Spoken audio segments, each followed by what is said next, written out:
This is the revised script for script 3 of the Feuerstein-Vygotsky series. And it says, no reason to throw our hands in the air and give up on anyone. People aren't stuck by genetic inheritance or by past learning experiences or lack of them that limit their ability to think effectively. Feuerstein feels people can be helped, taught, to be more effective in their thinking. We also want to believe this, that harmonizes precisely with what we know about the purposes of this mortal experience.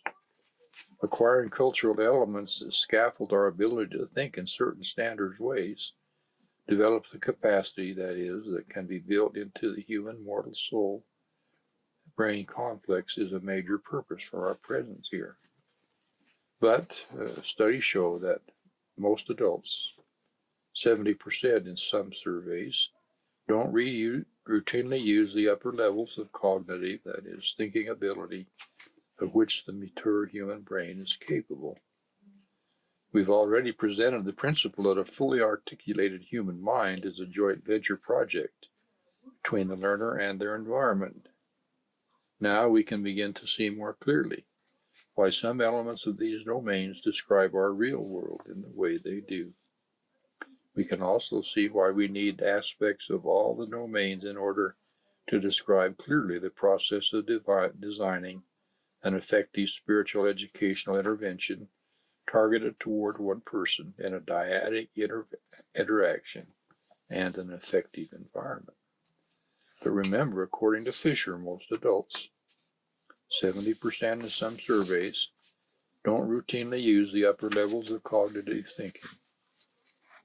And that was a reference, you can find that on page 371 of the study guide, the PDF version. Also, you might want to listen to the video, They Don't Hear the Music, which is at mormon.org/YouTube/the music of the gospel. And that'll be on a thumbnail with this video.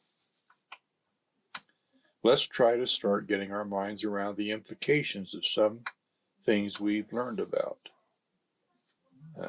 They Don't Hear the Music of the Gospel on YouTube tells us that some of the young people are doing the outward things, but they are not reorganizing these things in their minds to create spiritual insight and conviction. In other words, undertaking guided reinvention. Could we restate this by saying that they are acquiring material elements of their culture, according to Hall's model, but they are not accepting the non-material elements? That's Young and Morgan's model of culture. The reference is the study guide, page 691 and following. Now, we can ask ourselves why. They may not have internalized significant sets, patterns, and isolates, either from their mother culture or from the culture of godliness. They don't have enough raw data to feed their minds so they can think about these things around which testimony is built. Though they know about them, they don't understand them, and they don't believe. Unbelief is the default state of the mind. It resists every attempt to reach cultural elements.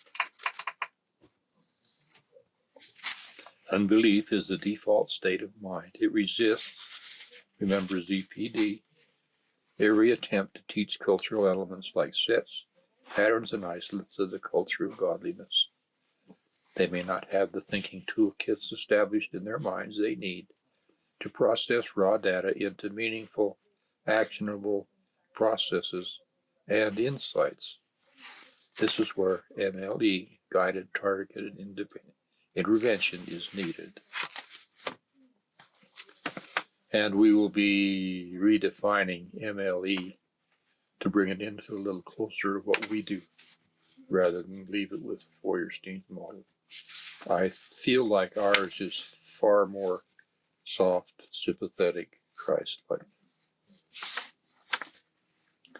Some concepts and ideas necessary to the process of developing an understanding of the cultural elements necessary to acquiring these may be beyond the range of their current developed mental capacity at a level of abstraction their minds do not command. For example, they are still too young. If this is so, it is because their minds are still immature, or because they have not been taught how to provoke those higher level thinking skills in themselves, and no one has helped them effectively. In some people, there may well be a combination of these and other things we have yet to consider that may be blocking their progress. We are beginning, only just beginning, to have enough information to start generating questions about an individual who is a retarded performer. We want to create a detailed profile of the person we want to help. To be able to discern with considerable accuracy what's wrong, then, knowing what the questions are, we can begin to search for answers and processes and teaching intervention modules that have the best chance of working. Then the detail of the intervention planning that Feuerstein and others gave us can be used to design or to begin designing and outlining specific interventions for specific people. Fisher and others can give us great insight into this, especially in diagnosing quite accurately just where they are in the process of mental maturation. He can also help us understand the power of literate practices. Having developed skilled thinkers at all levels of maturity, we may in the end have the tools we need to diagnose specific individuals quite accurately, and also have tools to use to help them, including being diplomatic and kind in our approach. There is much left to learn about, but even now we better understand the climate in which we must operate if we are to adopt the Prophet Joseph Smith counsel to ponder deep things. It takes responsibility for intervention. Now this is a quotation. I'm not sure if it's from Feuerstein or someone else. We're beginning to talk about society's responsibilities and their failings. It takes responsibility for intervention from those responsible for the transmission and mediation of the culture, such as parents, communities, educators, and psychologists, and places it in the hands of politicians and economists. Indeed, the utopian dream has always been that a society based on freedom, justice, and equality would provide the conditions for the elimination of differential cognitive development, every child reaching their full potential, no child left behind. It's a problem when we do these things and put them in the hands of strangers, so to speak. I don't want to get off on that because I know there's a big issue about it. You can study these things and come up with your own feelings and philosophy.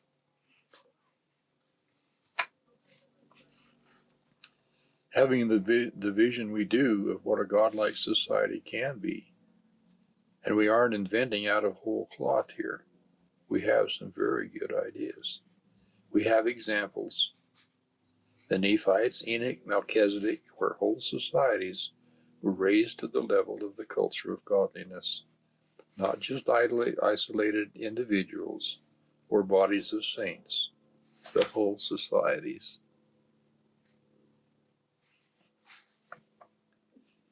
We don't have to ask ourselves if it can be done. We need to ask, how can we do it at this time, in this place, with our resources? But until such time as this dream may be realized, educators, parents, and informed and able others must accept the responsibility of providing meaningful and effective intervention in those situations where the demand is pressing and the need urgent. If not now, when? If not us, who? In our case, the demand is pressing and the need is urgent. We're losing too many of the young and of other saints. Poverty and inequality of opportunity are only partial reasons for a lack of MLE, and the need for a clear appreciation of the role of MLE as a proximal determinant of differential cognition development is therefore crucial. In other words, we need to be studying these things because they appear to be just critical. That's study guide page 375. As we proceed, we will have to turn Feuerstein's MLE into a modified approach that better suits other aspects from other models. His approach seems harsh when we think about ZPD, the zone of personal dominion, and free agency. But with a few modifications, his ideas represent a core of principles and values that can illuminate our path in many ways. He analyzes how culture manifests itself in the human mind and gives us many detailed insights around which to build our work. Because he presents his ideas within the framework of culture, this allows us to bring in other ideas and try to put them into a plan for establishing the culture of godliness more widely. But he also elaborates the educational aspects of interventions. He can give you lots of ideas about what needs to be taught to help the human mind develop, and he can help with lesson design and help you to troubleshoot accurately if things don't go right. Between his model and Fisher's, you can acquire many tools and real insights into our task. In the next video, we'll get into the checklist he uses in designing his mediated learning experience materials. You will begin to be able to use them to define powerful and effective interventions of your own. Thank you for joining me today.